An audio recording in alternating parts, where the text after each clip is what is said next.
Isso que eu estava falando, né? Perguntei aonde que ele tinha nascido direitinho, porque eu acho que técnico que nasceu em Minas Gerais não tem nenhum que tem 2 campeonatos brasileiros, por exemplo. Por isso está falando aí que é o maior técnico de Minas Gerais da história do futebol mineiro, e é um dos maiores técnicos mesmo, né? Porque tem o Tele Santana também, que é gigante, né? Mas pouquíssimos técnicos conseguiram essa façanha. Ser bicampeão brasileiro não é fácil. Agora, Marcelo, a pergunta. A minha mágoa, a minha tristeza com Marcelo Oliveira. Calma, que você pode estar enganado. Fã desse homem, porque na época acompanhava muitas categorias de base do América e vi o belíssimo trabalho que ele fazia no Atlético há muitos anos, formando jogadores, equipes boas, técnicas, e de repente ele no junto do América, no junto do Atlético, e é sondado para o profissional do América. E isso, não aceita, não vem. Se lembra o ano? Ah, não lembro. Não. Foi logo quando ele foi para o profissional. Nem ele lembra e nem eu lembro, porque isso não aconteceu. Não aconteceu? Não aconteceu? Não aconteceu, não. Eu estava no Atlético, a perspectiva ali do Atlético era subir profissional do Atlético, mas nunca fui convidado para o time. Eu saí um período por CRB numa parceria do Atlético. Eu fiquei um ano lá no CRB, né? E até levei o Marcos Rocha para lá, levei o Serginho, que depois virou meio campo do Atlético. Lá em Maceió, treinou um menino no juvenil chamado Roberto. Eu voltei encantado e avisei o Atlético que tinha um menino lá, que tinha parceria. Não deram muita importância e ficou por aquilo mesmo, e era o Roberto Firmino, simplesmente, que treinou comigo. Mas ele era juvenil, com 16 anos e tal. Você falou Roberto, eles não quiseram. Se falasse Firmino, aí eles falaram, acharam que você estava doido.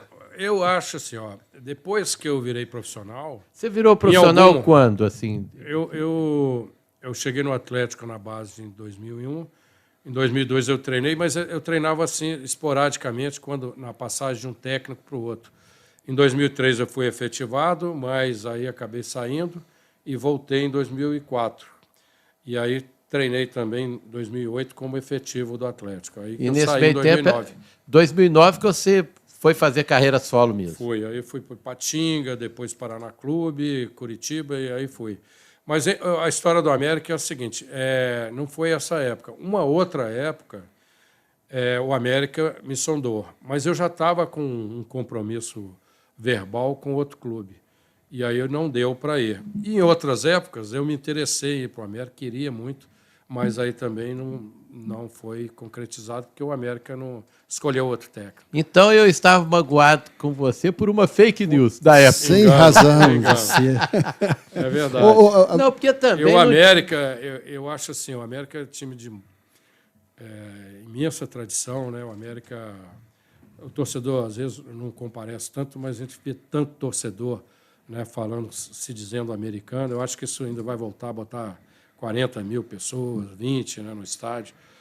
E o América, assim, me encanta muito a administração atual. Assim. O América se organizou, o América está equilibrado assim, e está reconstruindo, né, está subindo de patamar, né, além da tradição que já tinha. O América permanecendo aí alguns anos na Série A, ele vai, com o poder de formação de categoria de base que tem, né, sempre tem um cara bom, né, sempre tem 2, 3 que sobem e se dão muito bem. A América, eu acho que tem tudo para crescer nesse ritmo que vai. Tá vendo, então? O podcast registrando que a mágoa não tem razão de ser mais foi bom, tudo. Foi bom. Então você pode sair... saindo aliviado aqui. Isso, vai sair sempre gostei do Marcelo como pessoa. Encontramos sempre lá na missa do padre Alexandre, né? E como pessoa, sem reclamação nenhuma, como profissional, tinha essa mágoazinha. Você pode ele sair... rejeitou o América. Pouco inteligente da minha parte, se eu preferia ficar na base do que treinar um time como o América, né? Já não faria sentido.